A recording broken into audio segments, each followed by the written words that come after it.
नमस्कार बच्चों, आज हम सीखेंगे व्याकरण। व्याकरण में से महत्वपूर्ण जो भाग है कारक, उसका हम अध्ययन करेंगे।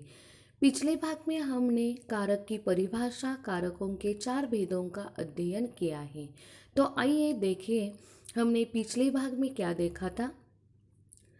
संज्ञा संज्ञा या सर्वनाम के जिन रूपों से उनके वाक्य में अन्य शब्दों के साथ संबंध सूचित हो, उन्हें कारक कहा जाता है। शब्दों का परस्पर संबंध दिखाने के लिए जिन प्रत्ययों का उपयोग होता है, उन्हें कारक चिन्ह अथवा विभक्ति चिन्ह कहते हैं। संज्ञा यानी कि क्या, किसी व्यक्ति, वस्तु, पदार्थ को दिया जाने वाले नाम को संज्ञा कहा जाता है। सर्वनाम किसे कहा जाता है? संज्ञा के बदले आने वाले शब्द को सर्वनाम कहा जाता है। सर्वनाम कौन कौन से हैं? मैं, हम, तू, तुम, वह, वे, यह, ए और आप। यह क्या है? सर्वनाम है। सर्वनाम और संज्ञा का संबंध वाक्य के किसी अन्य शब्द के साथ सूचित करने वाले शब्द को कारक कहा जाता है। यह कारक की हमने परिभाषा देखी। कारकों के प्रकार कौन कौन से हैं देखिए। कर्ता कारक, कर्म कारक, करण कारक, संप्रदान कारक, अपादान कारक, संबंध कारक, अधिकरण कारक और अटवा जो है वह है संबोधन कारक। यह कारक के 8 प्रमुख भेद हैं। इनमें से हमने कर्ता कारक देखा, कर्म कारक देखा, करण कारक देखा और संप्रदान कारक। इन 4 भेदों का अध्ययन पिछले भाग में देखा है। अब आगे देखिए, अपादान कारक। अपादान कारक की विभक्ति चिन्ह से है। उसकी परिभाषा देखिए। अपादान कारक किसे कहा जाता है? देखिए, जुदाई या अलगाव का बोध करने वाले संज्ञा या सर्वनाम को संबंध अपादान कारक कहते हैं। करण कारक की विभक्ति चिन्ह भी से है और अपादान कारक की विभक्ति चिन्ह भी से है, परंतु उन दोनों में फर्क कौन सा है देखिए। जुदाई और अलगाव, एक से दूसरी अलग होना, यानी कि वह क्या हुआ? अलग का बोध जहाँ पे होता है, जुदाई का बोध जहाँ पे होता है, वह अपादान कारक। और करण कारक विभक्ति से है, लेकिन वहाँ पे साधन का बोध होता है। जो करता होता है वह क्रिया करने के लिए साधन का इस्तेमाल करता है, उसे क्या कहा जाता है? करण कारक कहा जाता है। तो आइए देखते हैं अपादान कारक का उदाहरण। पेड़ से पत्ते गिरते हैं। दूसरा उदाहरण, रमेश कल गांव से आया। पहले वाक्य में पत्तों का अलगाव पेड़ से और दूसरे वाक्य में रमेश का अलगाव गांव से हुआ है। अलगाव सूचित करने के लिए से विभक्ति का प्रयोग होता है, यानी कि अपादान कारक किसे कहा जाता है? जहाँ पे जुदाई और अलगाव का बोध होता है उसे अपादान कारक कहा जाता है। और उसका जो कारक चिन्ह है वह है से। आगे देखिए, संबंध कारक। इसके नाम से ही पता चलता है कि वह संबंध दर्शाता होगा। देखिए, इस प्रकार दो वस्तुओं में संबंध दिखाने वाले कारक को संबंध कारक कहा जाता है। संबंध सूचित करता है उसे क्या कहा जाता है? संबंध कारक कहा जाता है।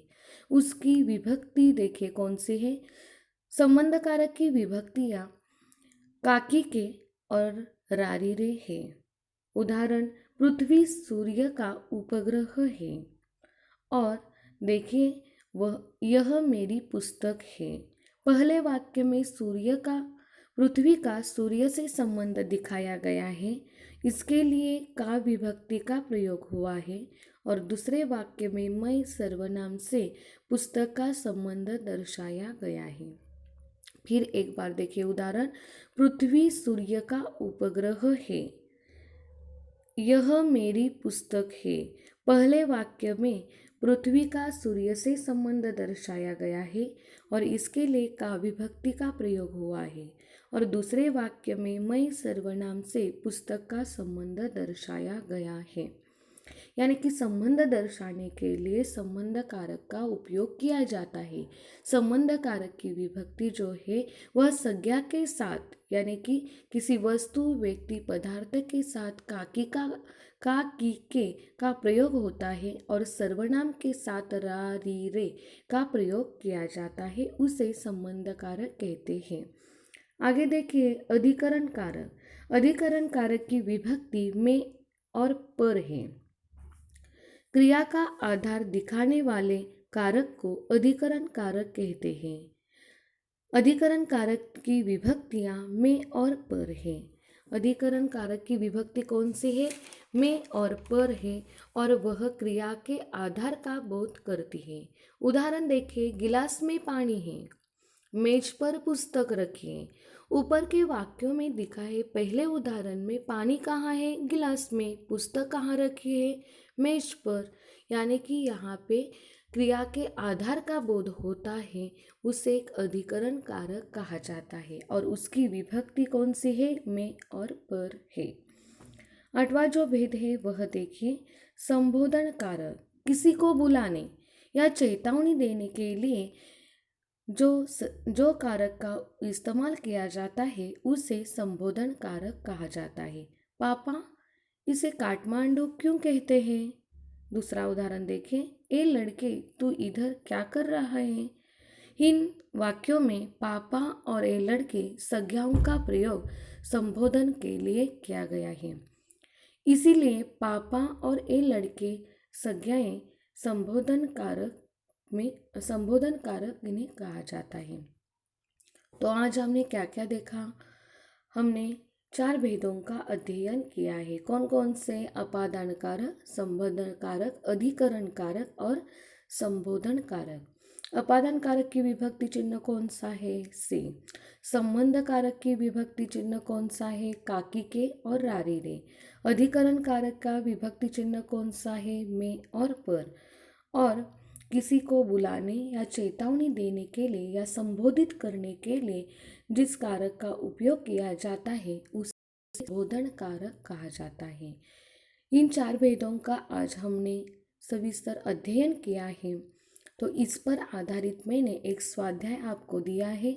वह स्वाध्याय आपको छुड़ाना है और आपके जो एडमिन हैं उनके नंबर पर सेंड करना है।